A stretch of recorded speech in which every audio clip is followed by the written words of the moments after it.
Olá pessoal, na aula de hoje nós vamos discutir um pouco mais sobre as proteínas, principalmente no seu aspecto nutricional. Bem, as proteínas elas possuem diversos papéis no nosso organismo. É interessante a gente relembrar o que foi comentado em aula passada, que nós não temos uma reserva de proteína no nosso organismo. Toda a proteína que é utilizada, ela é constitutiva, ou seja, ela faz parte de algum tecido, ela faz parte de alguma estrutura do nosso próprio organismo e é comum que essas estruturas sejam constantemente degradadas, parte delas, obviamente, não toda, né? E isso ocorre para que possam ser utilizadas as partes que compõem essas proteínas, que são, obviamente, os aminoácidos. Então, nós temos aqui uma representação que vai mostrar como que esse arranjo ele se processa no nosso organismo. Então, esses números que vocês estão observando aqui são aproximações apenas para que nós possamos fazer uma discussão didática e eles podem variar muito dependendo do indivíduo, do sexo, do tamanho, do grau de rigidez, ou seja, da saúde dele, do nível de atividade física, mas só para que nós possamos entender aproximadamente como que essas proteínas elas acabam sendo degradadas e ressintetizadas no nosso organismo, nós vamos trabalhar com alguns números aqui. Então, cerca de 400 gramas de proteínas endógenas, ou seja, proteínas do nosso organismo, são diariamente degradadas. Isso é um processo absolutamente fisiológico, absolutamente normal. Não há a menor necessidade de preocupação, não há a menor necessidade de tentarmos impedirmos esse processo. Claro que existem processos patológicos que acabam aumentando, exacerbando isso. Então, a proteólise, a quebra de proteínas, pode ser potencializada por diversos tipos de patologias ou mesmo algumas situações nas quais o indivíduo pode submeter, como por exemplo um jejum prolongado. Mas se o indivíduo é saudável e possui uma dieta dita normal, então ele vai diariamente ter uma degradação e isso é considerado fisiológico, isso é considerado normal. Desses 400 gramas de proteína, então nós não estamos dizendo ou não estamos verificando aqui que essa proteína será oxidada a CO2 e ela é perdida do organismo. Não, ela é degradada e ela é liberada nos seus constituintes primários, que são os aminoácidos. Esses aminoácidos agora eles ficam livres no organismo em algo que nós podemos chamar de um pool de aminoácidos, um conjunto de aminoácidos que está disponível no nosso plasma, no nosso sangue, percorrendo ali os tecidos para poderem ser utilizados de outras formas. Então, desses 400 gramas livre, aproximadamente 300 gramas são reutilizados para fazer uma nova síntese de proteínas endógenas. Nesse ponto você pode se perguntar, qual a vantagem disso? Por que o organismo ele degrada uma substância e depois ressintetiza isso? Isso tem alguma vantagem? Sem dúvida que sim. Porque, primeiramente, podemos pensar que nosso organismo ele passa por diversos momentos diferentes. Então eu vou citar só alguns exemplos para não me alongar aqui, mas que eu acredito que serão suficientes para que a gente entenda o contexto. Imagine que você está numa situação na qual você acabou de contrair uma gripe e você precisa de uma resposta imunológica para combater esse vírus e sobreviver. Se você não tiver essa resposta imunológica, obviamente que até uma gripe pode matar um indivíduo. Então, nesse momento, é prioritário para o organismo que você utilize aminoácidos para produzir anticorpos e não utilize os aminoácidos na sua massa muscular esquelética, por exemplo. Então ele vai, obviamente, aproveitar essa massa muscular, parte dela, uma parte pequena, como eu acabei de demonstrar, algo em torno de algo dentro desse número de 400 gramas, até inferior, porque nem tudo isso vai ser mobilizado exclusivamente para essa resposta imunológica, e são produzidos anticorpos. Durante aquela semana que nós estamos nos reabilitando daquela gripe, esses anticorpos são competentes o suficientes para dar a resposta imunológica, destruir aquele vírus e nós sobrevivermos àquela doença. Uma outra situação que a gente pode imaginar é que, a despeito de que toda a síntese proteica passa por um processo extremamente sofisticado e com um grande grau de eficiência, desde a leitura do DNA até efetivamente a sua expressão, eventualmente podem ocorrer falhas no meio desse processo. E proteínas que são sintetizadas de forma errônea, elas podem sim ser degradadas se os aminoácidos são reutilizados para fazer uma nova proteína agora de uma maneira correta. Se não houvesse esse processo, então, obviamente que aquela proteína estaria comprometida até a meia-vida daquela molécula. Portanto, não só esse processo é fisiológico, é natural, ele não tem nenhuma conotação patológica, como ele é extremamente necessário e fundamental para o nosso metabolismo. Bom, e aí você pode perceber já imediatamente que estão faltando 100 gramas aqui desses aminoácidos para refazer as proteínas que são efetivamente reutilizadas. Porque parte de 100 gramas, né, cerca de 100 gramas desses aminoácidos que foram retirados da proteína endógena, são utilizados para que nós façamos compostos nitrogenados não proteicos. É também interessante a gente notar que a nossa atmosfera do nosso planeta ela é constituída cerca de 78% de gás nitrogênio, é o gás mais presente, mais comum, maior quantidade na nossa atmosfera. Mas apesar disso, o nosso organismo, o organismo humano, não utiliza diretamente esse gás nitrogênio, ele não é capaz de metabolizar esse gás. Então todos os compostos que têm nitrogênio no nosso organismo, eles são sintetizados a partir da única molécula que contém nitrogênio para oferecer ao nosso organismo, que são esses aminoácidos. Então, esses são os tais compostos nitrogenados não proteicos. Além disso, nós podemos utilizar exclusivamente a cadeia carbônica dos aminoácidos, eliminando o que é chamado de grupo amino, aqui destacado em laranja. Se nós retirarmos esse grupo amino dos aminoácidos, sobra uma cadeia carbônica que ela também é utilizada como substrato energético. E é daí que vem aquele valor calórico conhecido da proteína de 4 quilocalorias por grama. Então vou reforçar novamente aquela informação de que proteínas têm valor calórico sim. Bom, se esse processo se mantiver e nós não, portanto, não oferecemos para o nosso organismo uma nova carga de aminoácidos, nós estaremos cada dia 100 gramas com uma quantidade menor de aminoácidos. Então nós, obviamente, precisamos ingerir aproximadamente 100 gramas de proteína por dia para que nós obtenhamos esses aminoácidos perdidos nesses processos metabólicos. Daí é que vem uma necessidade diária recomendada por alguns órgãos nacionais, internacionais, que acabam observando como que o nosso metabolismo funciona e quais seriam então as necessidades diárias para repor e para mantermos o nosso peso, peso em proteína.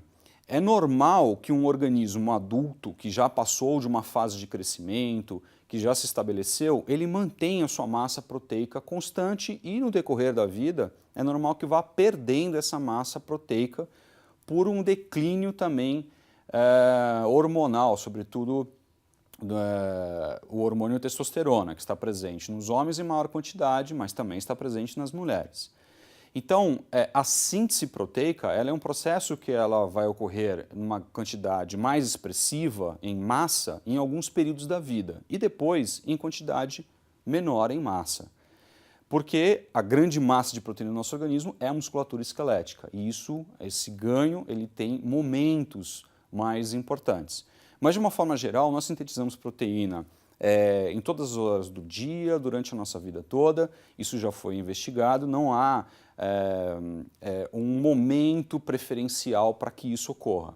O momento da síntese proteica é quando o nosso organismo possuir as condições necessárias para isso, que são basicamente o substrato, que são os aminoácidos, que é o hormônio, os hormônios circulantes que vão proporcionar esse processo, no caso, principalmente o testosterona, e no caso da musculatura esquelética, essa proteína especificamente, nós precisamos de um estímulo que é a contração muscular, que vai provocar algumas microlesões, e essas microlesões, quando são regeneradas, aumentam o volume da fibra muscular.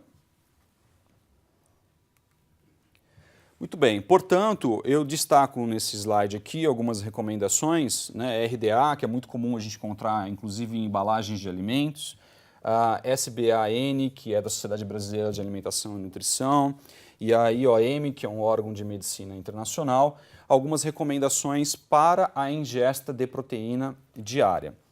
Então podem verificar que esses órgãos não entraram num consenso ainda de quais seriam essas recomendações, porque cada um desses órgãos leva em consideração algum critério específico que outro órgão não levou. Então, seja do ponto de vista de oferecer substrato energético, seja do ponto de vista de repor uma carga proteica perdida, dependendo do país onde aquele indivíduo ele vive, ele necessita de uma quantidade maior de proteína ou não. Mas nós podemos aqui tirar uma grande média, né, e por volta de 0,8 a 1 grama de proteína por quilograma de massa corpórea são as necessidades recomendadas. Vamos também lembrar que as proteínas estão presentes em praticamente todos os alimentos, então não necessariamente nós devemos ter uma alimentação baseada em carnes para que eu tenha uma oferta de proteína. Vegetarianos também, obviamente, possuem uma oferta de proteína na sua dieta. O que acontece é que o teor de proteína de cada alimento é variável. E essa tabela, ela traz para a gente algumas dessas informações. Então, por exemplo, a carne bovina, aqui no topo da tabela, que tem a maior quantidade em gramas de proteína por 100 gramas de alimento. Qualquer porção da carne bovina? Não. A porção de carne que nós vamos analisar também vai variar a sua concentração de proteína. Esses dados são retirados de porções mais magras de carne, como por exemplo o filé mignon, que tem aproximadamente de 25 a 27 gramas de proteína por 100 gramas de bife. Então, cerca de 50 gramas, a metade do bife é uma massa composta de água. Nós ainda temos lipídios e carboidrato no bife e outros microelementos que em massa representam muito pouco, mas em necessidade para o nosso organismo são muito importantes. E aí essa concentração de proteína ela vai diminuindo até, por exemplo, chegarmos no arroz, milho, alguns vegetais que têm quantidades muito pequenas de fato de proteína. Mas se nós lembrarmos da tabela anterior, as necessidades de proteína diárias são muito baixas. Se nós pegarmos a maior recomendação, a recomendação brasileira, 1 grama de proteína por quilograma de massa corpórea, vamos pensar num homem de 80 quilos, ele necessitaria de 80 gramas de proteína por dia. E ele não vai se alimentar exclusivamente de arroz, ou não vai comer exclusivamente 100 gramas de arroz, ele vai se alimentar durante o dia dele de vários alimentos, mesmo que vegetariano, se tiver uma dieta balanceada, se tiver uma dieta variada, ele tem essa oferta facilmente. Agora, não dá para a gente imaginar exclusivamente a massa de proteína de um alimento se ela vai nos oferecer aquela quantidade necessária para o nosso organismo. Porque quando nós ingerimos uma proteína, ela passa por processos que são desde digestibilidade até absortividade, que podem não serem capazes de reter ou mesmo de absorver a quantidade de aminoácidos disponíveis naquele alimento. Então, nós temos aqui um dado chamado NPU, do inglês Net Protein Utilization, ou seja, a utilização líquida de proteína, que aponta para a gente, dado uma massa de proteína qualquer ingerida, qual é a quantidade que efetivamente ficará retida no nosso organismo. Então, primeiro, uma proteína ingerida, e aqui nós vamos analisar a quantidade de nitrogênio dessa proteína, porque a única fonte de nitrogênio do nosso organismo é proteica, como eu comentei no início dessa aula. Ela, uma vez ingerida, uma parte disso não é digerido. Nossas enzimas digestórias acabam tendo uma especificidade, uma ação muito eficiente, mas não 100%. E aí, alguma parte dessas proteínas são eliminadas nas fezes. Então, esse material eliminado nas fezes, obviamente, não está no nosso organismo. Vamos lembrar que nós podemos considerar que nós somos um tubo oco. Nossa boca, tubo digestório, esôfago, estômago, intestino delgado, intestino grosso, só entrará no nosso organismo efetivamente o que passou desse tubo para os tecidos. Então, o que sai nas fezes é material que não entrou no nosso organismo de fato. Agora, aquele material que foi absorvido pelo tubo digestório, está lá no nosso organismo, uma parte disso ainda é utilizado esses aminoácidos para fazer proteína, e uma parte disso é utilizado com outras finalidades, como eu mostrei no slide anterior. As finalidades são produção de compostos nitrogenados, não proteicos e como fonte energética. E aí, para qualquer uma dessas funções, aquele aminoácido ele é metabolizado. Como função energética, o nitrogênio ainda é retirado e ele é eliminado do nosso organismo. Então aí já não é mais um aminoácido que sobra, é uma cadeia carbônica que vai ser oxidada e essa oxidação vai produzir ATP para o nosso organismo, que é a forma de energia do nosso corpo. E o nitrogênio é eliminado na urina, então é mais proteína que não foi de fato retida. O que sobra, o N retido, é o que efetivamente o nosso corpo aproveitou para fazer proteínas. Então, se nós formos calcular tudo isso, nós vamos ter uma ideia da quantidade, da massa daquela proteína que efetivamente o nosso corpo utilizou. O cálculo da digestibilidade, aquele primeiro fator, ele pode ser calculado como a quantidade de nitrogênio ou proteína, né? Eu posso analisar qualquer um desses dois fatores, porque o nitrogênio é proveniente da proteína, ingerido menos a quantidade de nitrogênio ou proteína eliminada nas fezes. Então, o que saiu nas fezes é o que não foi digerido e não vai ser absorvido. Se eu multiplicar isso por 100, dividir pela quantidade total ingerida, eu tenho um grau de porcentagem. Então, eu tenho uma ideia da digestibilidade de algum alimento. Os alimentos não têm digestibilidade 100%, é uma digestibilidade menor. Então, parte daquela massa proteica eu já sei que vai ser eliminado em fezes. Vamos analisar aqui alguns dados de digestibilidade de alguns alimentos. Então, por exemplo, o ovo tem uma alta digestibilidade, 97%. O leite, o queijo, 95%, ainda alta. E feijão, milho já começam a ter digestibilidade menor. A digestibilidade está muito relacionada com a capacidade do reconhecimento enzimático. Então, nós temos enzimas no nosso tubo digestório que vão degradar a proteína é uma molécula muito grande, e ela não é absorvida pelas nossas células do intestino delgado, chamadas enterócitos, e ela precisa ser degradada. Então, como essa passagem ela é física, né, e ela se dá por transportadores que estão na membrana da célula que possuem um limite de tamanho. Então, essa proteína que é grande não passa por esse transportador de membrana, ele vai ser quebrado por enzimas digestórias, no caso da proteína são chamadas proteólises, enzimas que digerem proteína, e o processo da digestão da proteína são os aminoácidos. Bom, quanto mais a proteína que eu ingeri for reconhecida por essas enzimas, maior vai ser a eficiência desse processo digestivo. E mais aminoácidos eu tenho livre, mais eles podem ser absorvidos. Uma proteína que não é digerida, ela não é absorvida. Ela é eliminada nas fezes porque não passa pelos enterócitos. O outro fator que nós temos que analisar, então, é aquele fator chamado NPU, que leva em consideração esses dois aspectos, a proteína que pode ser digerida e a proteína que efetivamente fica retida. E aí, para a gente calcular o NPU de uma proteína, nós vamos dividir a quantidade que foi retida pela quantidade ingerida, multiplicando por 100%, isso vai dar uma porcentagem.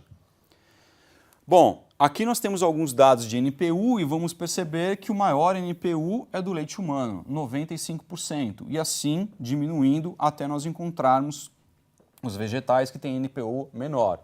Então vamos pensar, um vegetariano comeu milho, trigo, amendoim, por exemplo, ele tem que levar isso em consideração no cálculo da quantidade de massa desse alimento que ele ingere para atender a sua necessidade proteica diária.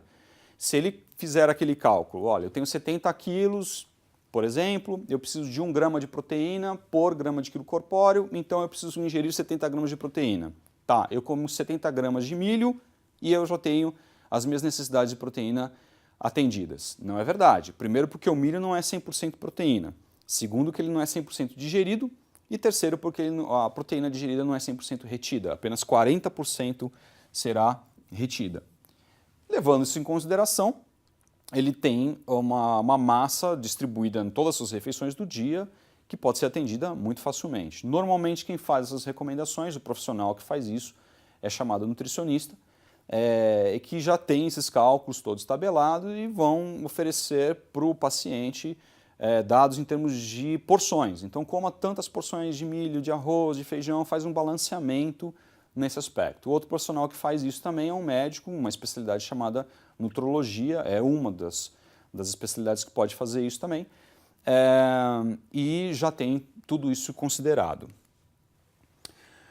Uma proteína interessante ser analisada nesse aspecto nutricional é o colágeno. Ela tem sido discutida bastante atualmente, inclusive porque ele é utilizado como um suplemento nutricional para estética, até com alguma finalidade esportiva, porque foi percebido já há muito tempo, isso é verdade, que os nossos tecidos conjuntivos, pele e unha, cabelo, enfim, são constituídos na sua grande maioria por uma proteína que leva esse nome, colágeno.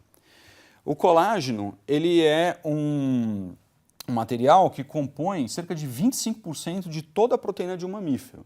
E aí, a hipótese que se lançou há algum tempo é que se eu comesse mais colágeno, que está, por exemplo, presente num alimento como a gelatina, eu iria repor essa quantidade de colágeno perdido no meu organismo, eu teria uma pele mais vistosa, um cabelo bonito, unha que não quebra, e isso não necessariamente é verdade. O que é verdade é que nós temos cerca de 25 tipos de colágeno na natureza, e eles são formados por mais de 40 cadeias polipeptídicas. No entanto, o colágeno não é uma proteína de alto valor biológico, ou seja, o colágeno não é constituído dos 20 diferentes tipos de aminoácidos que existem na natureza. O colágeno, 1/3 dele, é constituído basicamente só de glicina, um tipo de aminoácido. O outro terço dele é constituído só de prolina, outro aminoácido. E o terço restante é constituído de poucos dos 20 aminoácidos, ele não contém os 20 no total.